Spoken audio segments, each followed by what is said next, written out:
Good morning, everyone, and welcome to this month's member call. I'm Sarah Sterling, Program Catalyst of Conveners.org, and my colleagues Rena and TJ are joining us. We have the distinct pleasure, I'm so excited to have Kirsten Tebby joining us from Collective Mind. I'm going to be passing the mic off and introducing her a little bit more to you all in a second, but I wanted to just jump in really quickly and kind of go over the agenda of what we're talking to today and like the theme for today's call.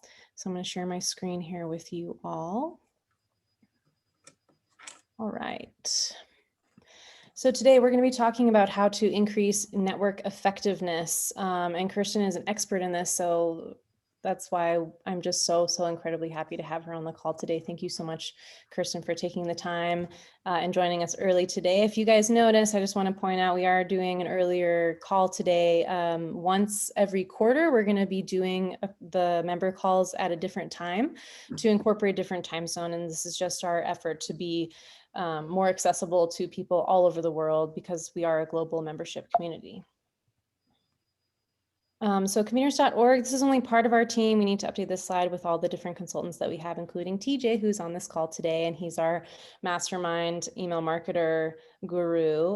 But we're joined on the call. Rena is here today with me, and then some of our other team members are Ray, Sarah Joy, and Missy. But we're a virtual team located all over the world. I'm located in Guatemala City. Rena currently is in Mexico, originally from Canada, and TJ is in Colorado. So Sarah Joy is also in Colorado. Ray is in Washington, D.C. And Missy, I believe, is in Salt Lake City. So a little bit about Conveners.org, because I know that some of you who are joining are prospective members and have not yet joined our community, but we do work on various different levels. We're a global membership community of purpose-first, impact-focused conveners. And what we mean by conveners is any organization or individual that is committed to bringing people together to create catalytic social and or environmental impact. So that could be anything from impact accelerators to event organizers to leadership training institutes to professional coaching and leadership services. So you name it, as long as you are someone who's really passionate about bringing people together into a common space to create impact, this is the community for you. We have a ton of different membership benefits and services that we offer our members around how to create engaging, trust building, community focused environments, both virtually and in person. So if you want more information on that, please get in touch with me. We would love to have you join our community. We just created a new sliding scale for membership because of COVID. So you can join Conveners.org for $250 a year, but it is a sliding scale for you to choose where you fall between $250 to $1,000 a year for your membership fee. One of the things that we offer as sort of like an ecosystem service to the impact ecosystem for free is a free consultation. So Arena will put into the chat in a little bit, but we have an actual link that you can use to sign up for one-on-one consultation services. And I'm always available for any of you, member or not, but it is one of our membership benefits to have as many of these one-on-one consultation calls as you would like as a member. Within reason. No one has really gone over like one call a month, but that's sort of the norm. But yes, this is part of your membership benefit. So this can be used to like brainstorm a challenge or talk about an upcoming event or get feedback on a specific type of virtual tool. So we are here as a service for you all. These are some of our calls coming up. All of these are available to everyone, technically. March 24th, next week, we have a masterclass. This is specifically focused for impact accelerators, or we call them entrepreneur support organizations, but it's all about how to build an angel investor network for angel accelerators. This is going to be led by Looney Lives from Fledge. And so if you're a member, it's free. If you're not a member, it's $20, but we would love for you to come and join us at 1 p.m. Pacific time on March 24th. Every month, the second Thursday of every month at 8 a.m. Pacific time, we have our Accelerating the Accelerators community call. This is an open call for all impact accelerators from all over the globe, member or not. And this year we're focused on sharing community building, trust building activities that you can do virtually and or in person. So for April, we're going to be going over an activity that we've created called Commonalities, as well as Rich Picture Theory, which is from my master's program, which is includes drawing. So if you're coming, please bring paper and markers to that. They're super fun and they're a great way to get to know people while also learning about an actual activity that you can take and use with your own cohorts, communities, and team.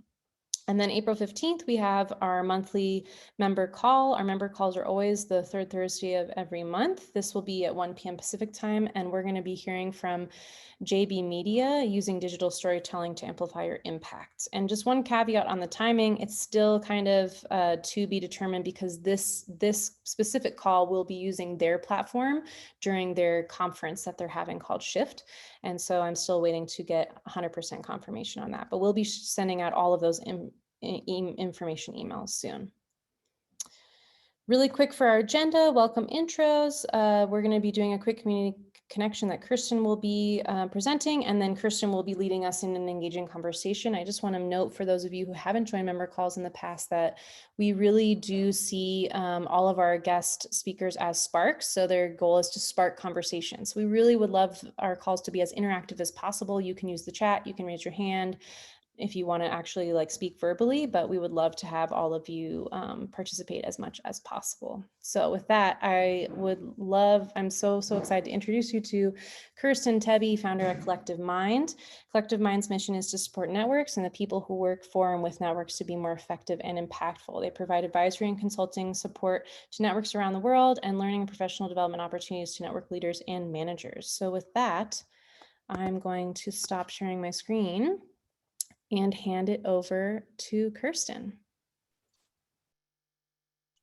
So much, Sarah. I feel so very welcome to be here, and it is quite a pleasure. So thanks for the opportunity, and it's great to meet you all.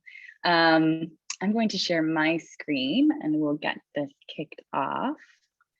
1 second here. Present button. There. Okay. Loading. Can you see this? There we go. Okay. Great. I love technology. So again, thank you so much, Sarah and all the Convener's colleagues. It's a pleasure to be here. I really appreciate the offer and the welcome. As Sarah said, I see myself as a spark in this session and discussion, and I'm really interested to hear all the thoughts and feedback and ideas from everyone in our virtual room today. So that's how we're going to get started as well. We'll do this quick community connection. So the Convener's colleagues are going to put you into groups of 3 for a very short 5-minute breakout group. Introduce yourselves really quickly and then take a minute. There aren't very many minutes in 5 minutes anyway, but take a quick minute to respond to the question you see here. Again, our topic is all about networks today. What makes networks effective and what are the barriers to effectiveness? So we want to kick off that discussion in these very short breakout groups. Just as a sort of sidebar, everybody probably has, in my experience, everybody probably has a slightly different definition of networks. That is okay and to be expected. We define networks at Collective Mind as an organizing model for bringing people together with common interests to achieve shared goals. So pretty wide, broad, enveloping of lots of different specific potential networks, but common interest, shared goals that are organized together. Yeah. So let's go ahead. If the Convener colleagues can put you in your breakout groups, we'll see you back in about 5 minutes. Perfect. And just one quick note for those of you who haven't experienced breakout rooms before, you don't have to do anything. You'll get a little pop-up window that says join your room, or it will automatically put you into that room. And I have to redo them because we had 2 people just join us. But And then we will bring you back. So please don't exit Zoom. Some people do get confused. And so I want to just make sure that everyone knows that everything happens automatically. So we'll bring you back in about 5 minutes and I'll post the question in the chat for all of you to see as well. So see you guys back here soon. Thanks. And Kirsten, would you like to be in a room or not in a room? I think not in a room, okay, because I want everyone to talk amongst themselves. Perfect. But thank you. I'm just gonna move, I just want to move some people around quickly.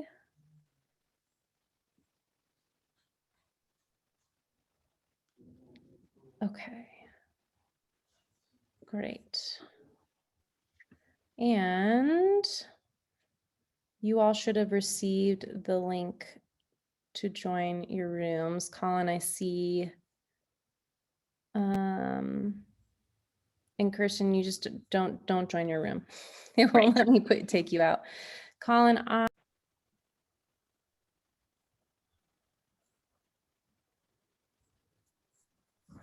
Okay, welcome back, everybody. I see some smiling faces, so I take that as a good sign for having had good breakout sessions. So welcome back and happy to hear about those. Let's dig in a little bit on this question, this topic of barriers to network effectiveness. I would love to hear some of the thoughts that you had, the ideas that you shared in your breakout groups. If you would like to share them here with the full group, you can either unmute yourself or you can put something in the chat if you feel more comfortable with that, but would love to hear what came up for you in those breakout groups. Yeah, I can share. So I was talking with Kenny, and well, we share some similar challenges. It's mostly communication based. So they're a network of impact leaders somehow, and ours is also a global organization of young impact students or global citizenship students. And you know, when people leave after the events or the primary program, and you try to build that network community, the alumni, senior fellow, whatever you call it, is earlier it was much easier because there was, you know, just email, and now you have so many different platforms, LinkedIn, Instagram, Facebook, and now even that is getting unpopular because people are more like WhatsApp, WeChat, you know, these more cellular based quick programs. So to get the same message across and to reach everybody, because not everybody's, obviously some lean more to maybe Facebook, other more to Signal, Telegram, and so to kind of coordinate and reach everybody in this, you know, this diversity of technological communication platforms, that's a big challenge for us. Yeah, thanks for sharing. Other thoughts?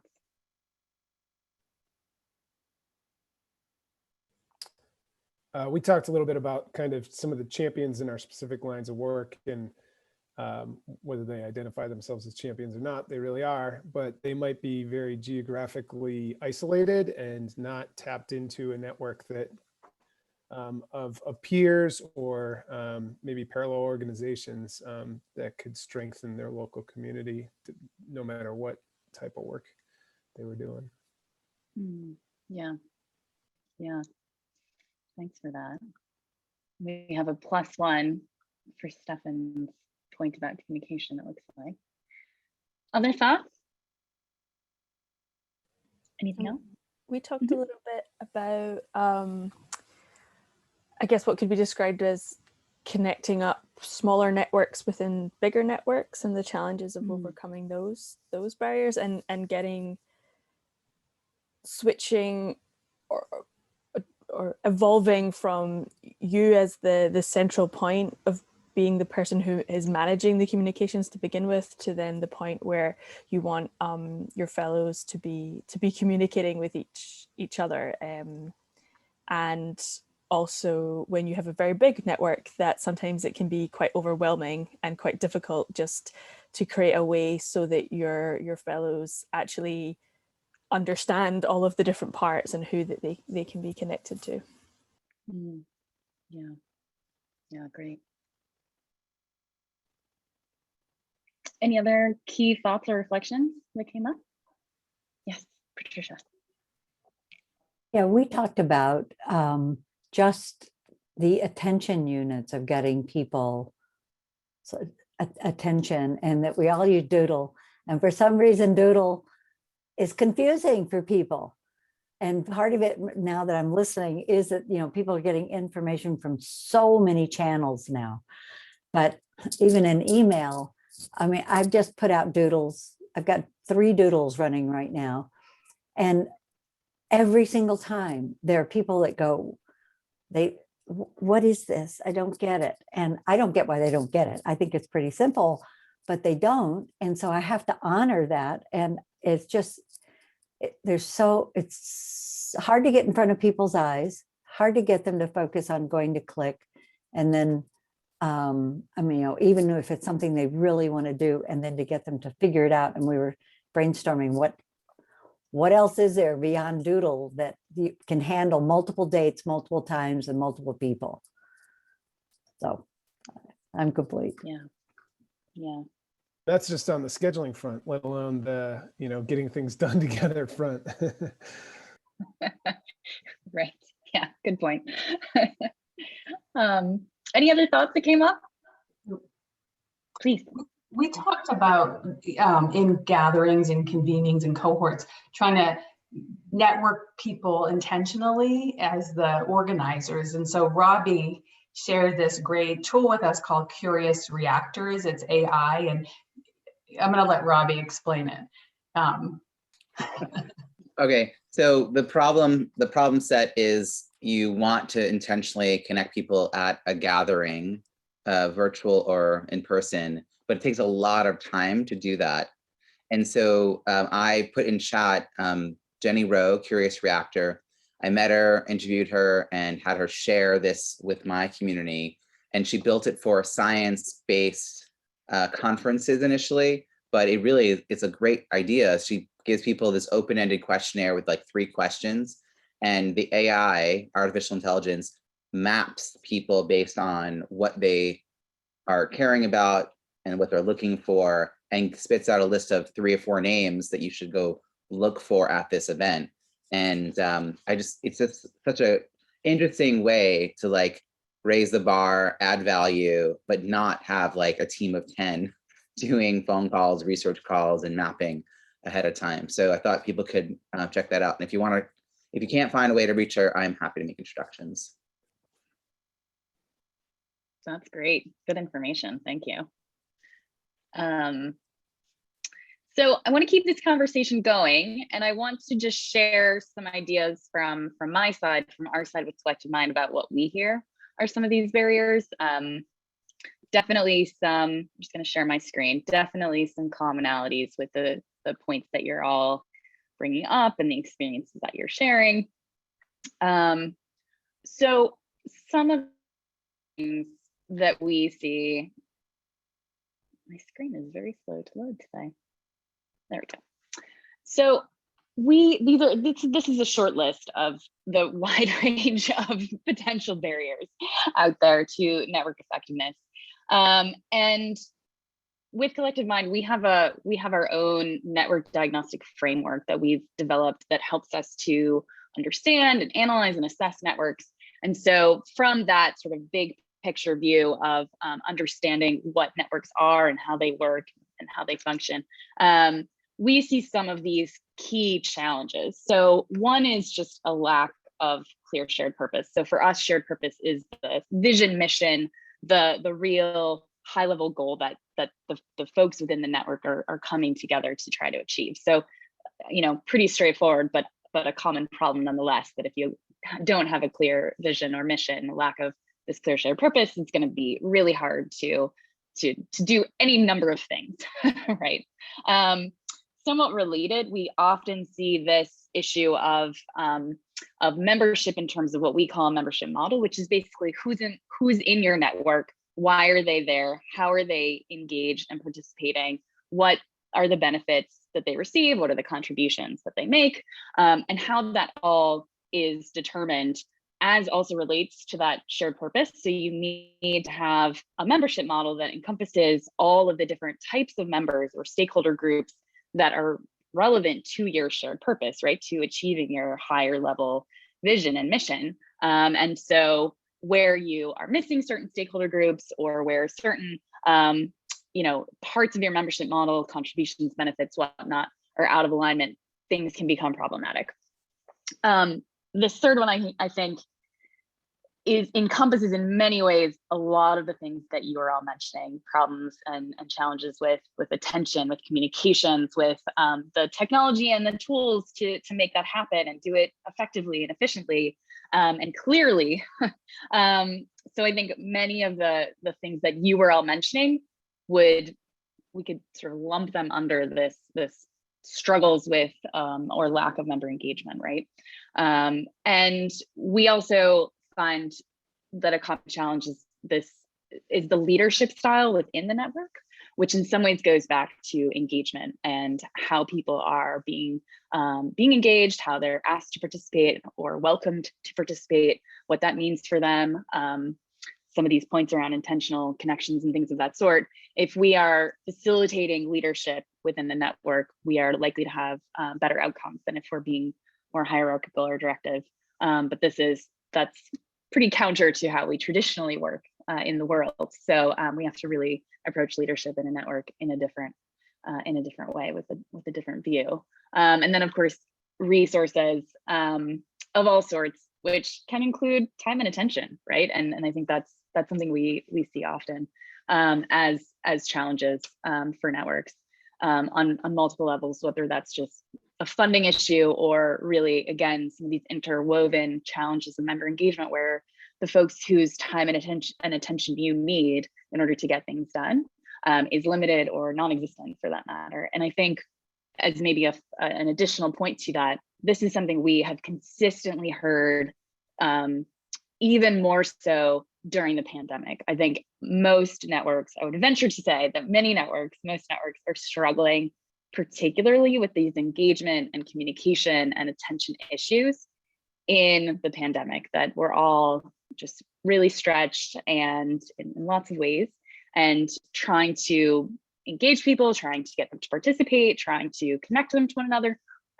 All of these things are just extra hard right now, is what we are hearing from the networks that we work with. So how does any of that resonate with you, or comparing to any of those points to what we've already heard so far from the sharing of the breakout group points? Thoughts, reflections?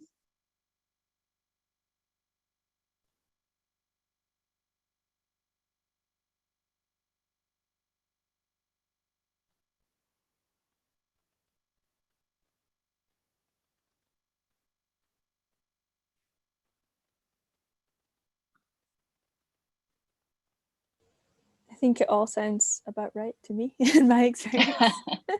The one thing I was thinking, I guess one small addition, this is maybe not something that cannot be overcome by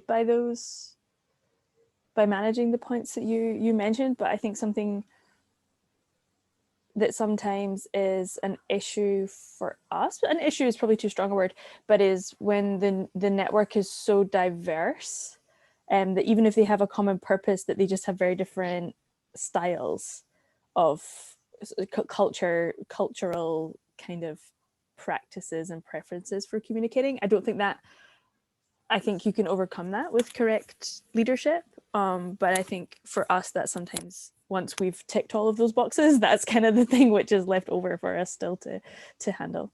But yeah, I think that is a good list. Yeah, absolutely. Any other thoughts, or any, for that matter, reflections to Jennifer's thought, which I think is a really important one.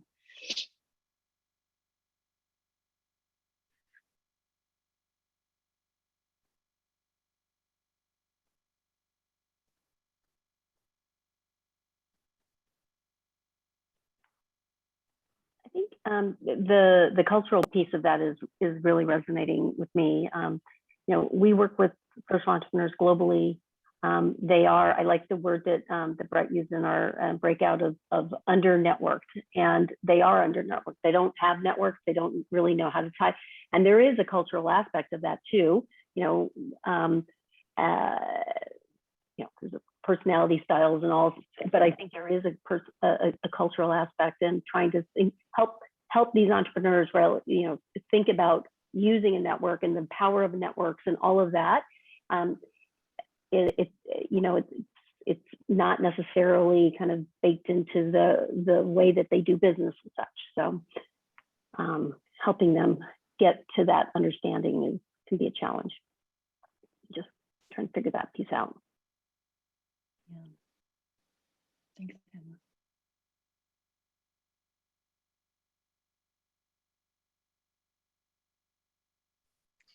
I can jump into going off of Jennifer's point. I think one thing that's a struggle for us is in thinking about a very large network across geographies and time zones, where there is a lot of diversity, not just culturally, but also in the interest areas that people want to work on, and finding financial resources and funding that can build an infrastructure where people can find each other around those common interests and connect, without being able to say, because we want it to be co-created, without being able to say to the funder, this is the XYZ outcomes that we know will happen, because we don't know what people will take and move forward, I think is a challenge.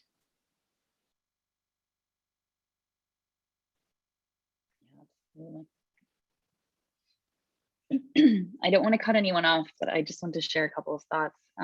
This is all really interesting, and I so appreciate all these reflections.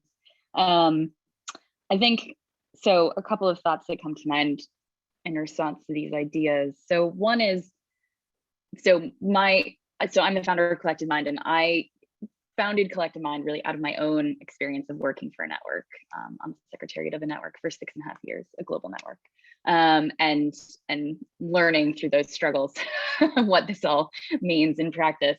And it is always a struggle in great ways. But so I think one of the ways in which I look at member engagement, for example, as it relates to some of these points around cross-cultural communications and engagement, and how do you ensure that people can really participate, and what that means.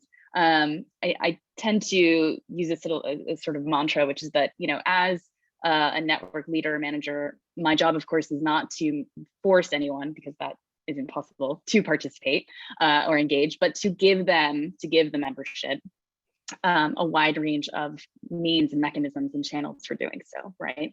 So it runs a little bit counter to the ideas we were talking about earlier about clear communications and finding sort of singular channels. Can we just push everyone into one sort of tool or platform? It runs a little bit counter to that, but I think it really is important within a network. And I think this is back to the style of facilitative leadership, that you meet people where they are and you provide them with, again, means and mechanisms and channels that feel right to them, that are enabling of their participation and their meaningful participation. So that's usually about diversifying those channels or mechanisms or whatnot, which is a lot of coordination, but is important, right? And gets to the heart of what it means to work together as a network.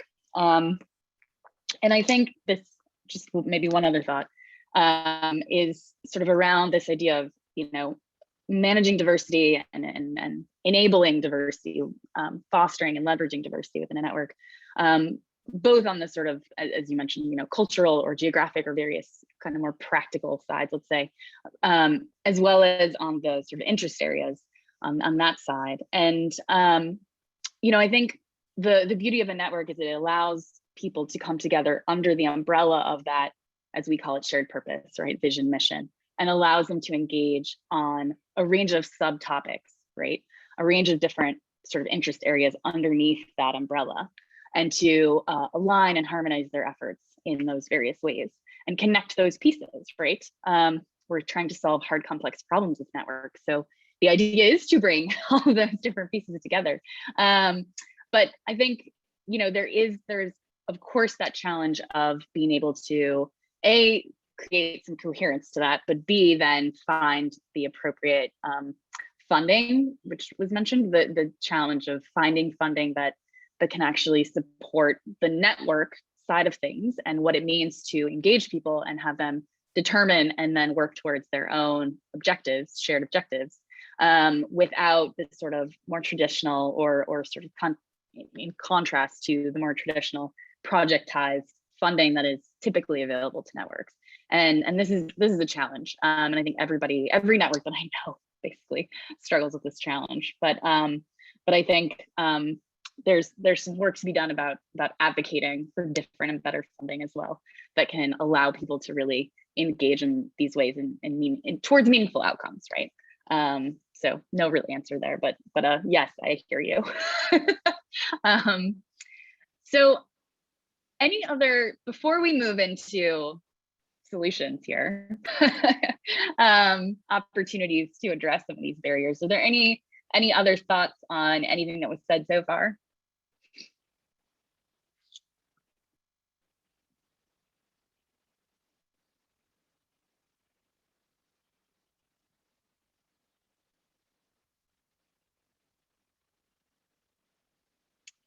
Okay, and I'm going to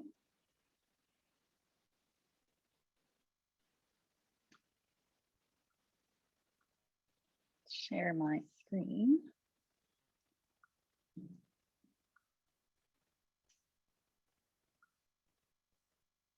So again, from our side at Collective Mind, these are some of the things that we find can be levers for trying to address some of these challenges and to increase network effectiveness. So some of this is really about understanding the core of what your network is and what it's trying to achieve and how. So we often find, and we have networks and donors of networks that come to us and want to say, donors, for example, that come and say, we want to build the capacity of our networks, but we don't understand what's happening in this network. We don't have any sense of, sort of what's really happening and whether they're being effective and whether they're sustainable and all these things. So even some basics of having frameworks for analyzing and assessing networks is really important, and it's something that we've spent a lot of time developing our own frameworks for, because it's networks are such a black box, and it's so hard to know what's happening and whether anything is in the complexity of what's going on in a network. Is there something useful happening here? Is there sort of meaning to the chaos, right? Of, are we working towards something? Are we actually working effectively, and are we really going to get to, or are we already achieving some sort of impact? So just finding basic ways to analyze and assess our networks, I think is really important. And the second point, I think, about connections and relationships is something that was also mentioned by a number of you in various ways. And this is, again, it's so important, and I think it's particularly, it is the foundation for networks, right? Connections and relationships are the foundation for anything to get done, for any impact to be made in a network. And it is hard. It is hard to make connections. It is hard to build relationships. It's hard to do hard things like building trust. It's hard to, even on the sort of other end of the spectrum, when you're just initiating connections, it's hard to find, whether intentionally or not, to find ways to connect people, which the example of the Curious Reactor was a great kind of tool for how to use serendipitously in some fashion. It's not so much serendipity, it's more technology in that way, but find ways to connect people, right, who have shared interests. And this is just hard work that has to be done by whoever's managing, coordinating, leading your network, in more traditional ways of literally knowing people and connecting them up, and then in more technologically savvy ways of using different tools, like the one mentioned. I think relatedly, for us, how networks are designed and what that means is really important too. So to the point of, interest areas, for example, under the umbrella of a network. Well, if you have certain interest areas, can you set up some sort of infrastructure, different kind of subgroups or different working groups, task forces, smaller communities of practice, whatever it might be, and whether they're ongoing or time bound, specific to a certain output or just more generally for connection and sharing, whatever it is, but finding ways to address some of those interest areas, or to address some of those again, sort of cross-cultural and other sort of network member needs is really important, and being thoughtful and intentional about this. And I think, just fundamental to anything that's happening in a network is constantly renewing that shared purpose. So why are we here? What are we trying to achieve together for ourselves as members, and together as this collective? Because we're here for a reason, and we need to always remember that and be reminded of it and see it in practice in the things that are being done, whatever those things might be, whether that's just communications or actual, producing some outputs, right?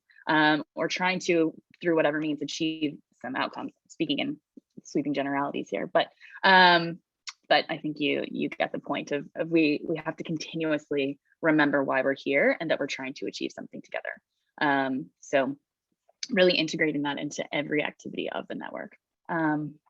So those are some of the thoughts that I had about how we can increase network effectiveness, and I would love to hear your thoughts and reflections. Yeah, that's a really good list. I think it's so important that anybody who's going to participate in a network sees and continuously appreciates the value add that comes from that network. One of the things that, and that's such a hard thing. Like, we look at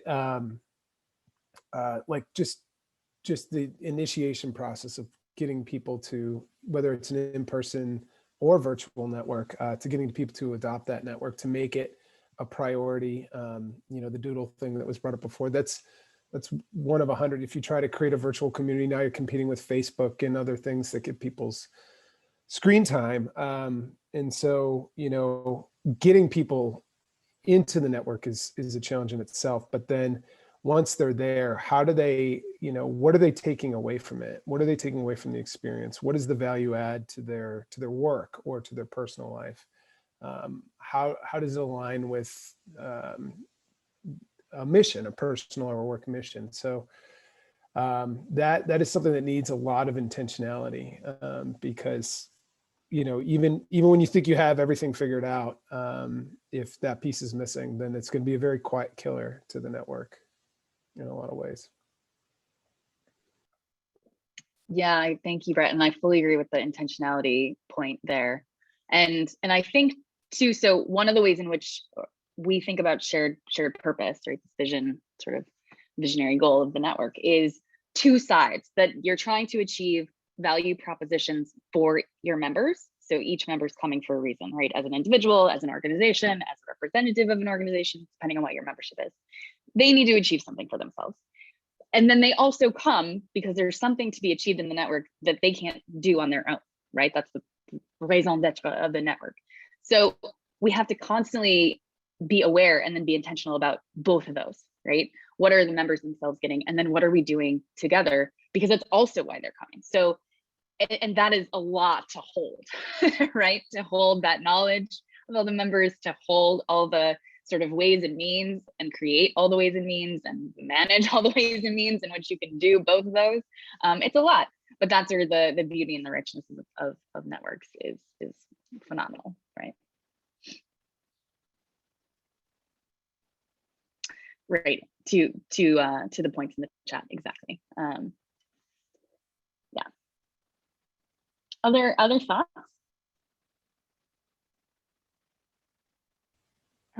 Something we've started doing seriously in the past year is investing in social network analysis, which goes to the point, I can't remember who was it, Michelle, who said earlier about being able to prove to funders that you're actually going to achieve the goals. And our organization is now over 70 years old, so we have this feeling that like we're doing something right because we've made it this far, but often we feel quite there's a lack of confidence from us that we we try to be relatively modest in saying we think this is going to happen, but always when you're working with people, there is some unknowns there, right? So this is something we're trying to do to really strengthen the proof that we have that going through one of our programs will lead to certain outcomes, and then ideally down the line being able to use this to attract new people to our networks and new funding, by saying, you know, we managed this in the past and this is how we got there. So that's just something that we're working on, and we hope will make things easier in the future. Yeah.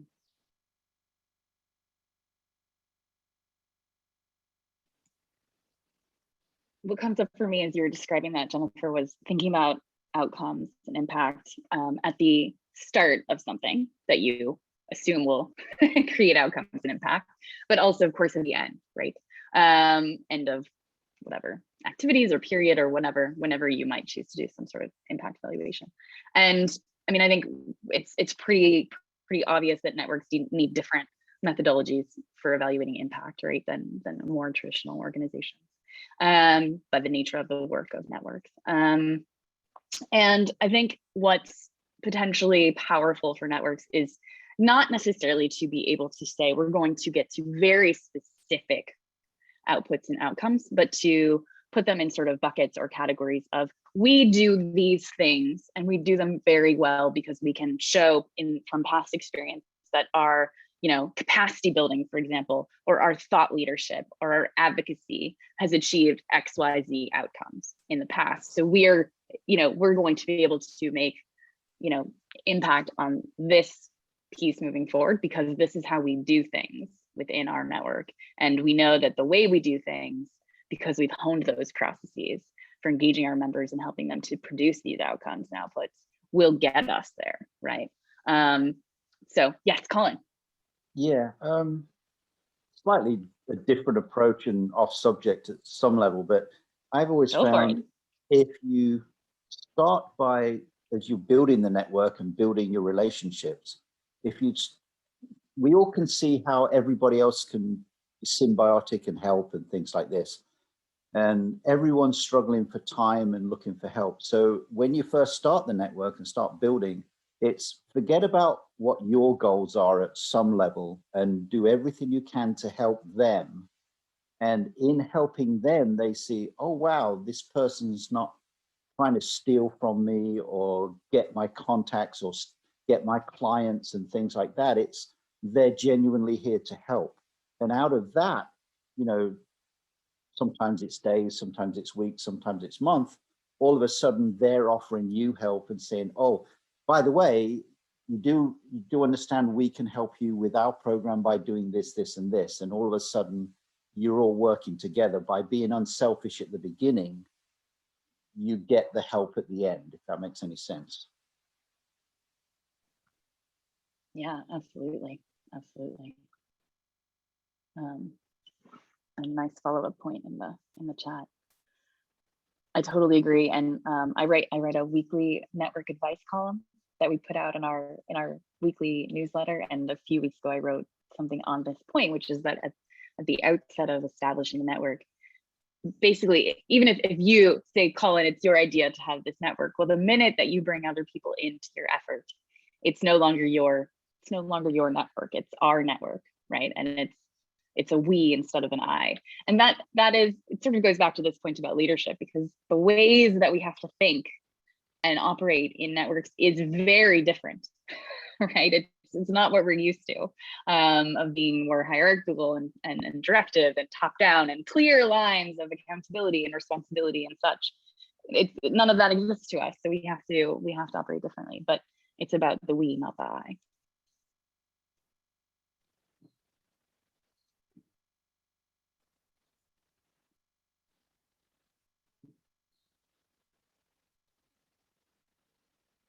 Yes, ownership is so important. Just looking at the chat. We've just got a couple minutes left. Are there any other reflections, anything that comes up?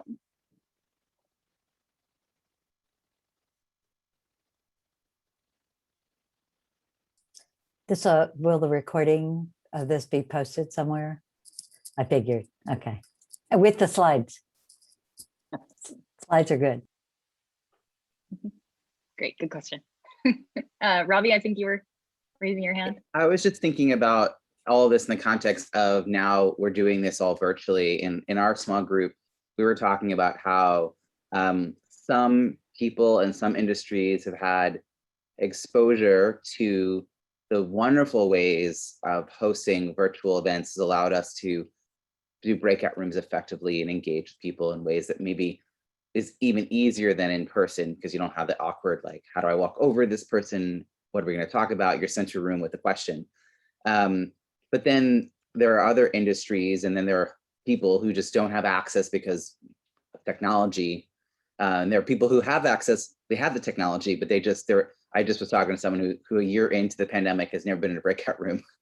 And I was like, he was like, so what happens? And I was like, oh, recalibrate. I will answer that question. And I was like, wow, it's not, I mean, he has access to technology and internet and all that.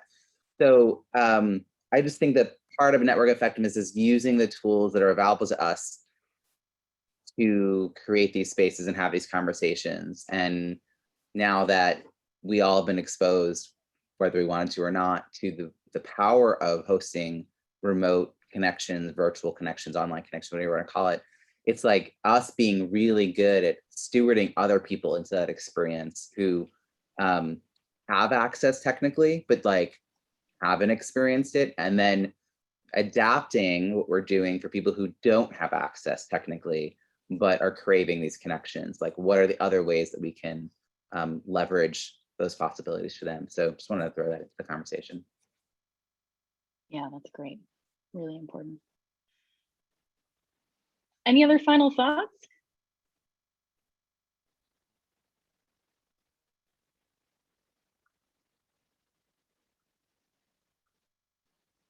Okay, so I'm just going to say thank you as we wrap up, and I think I'm handing back to Sarah if I remember correctly.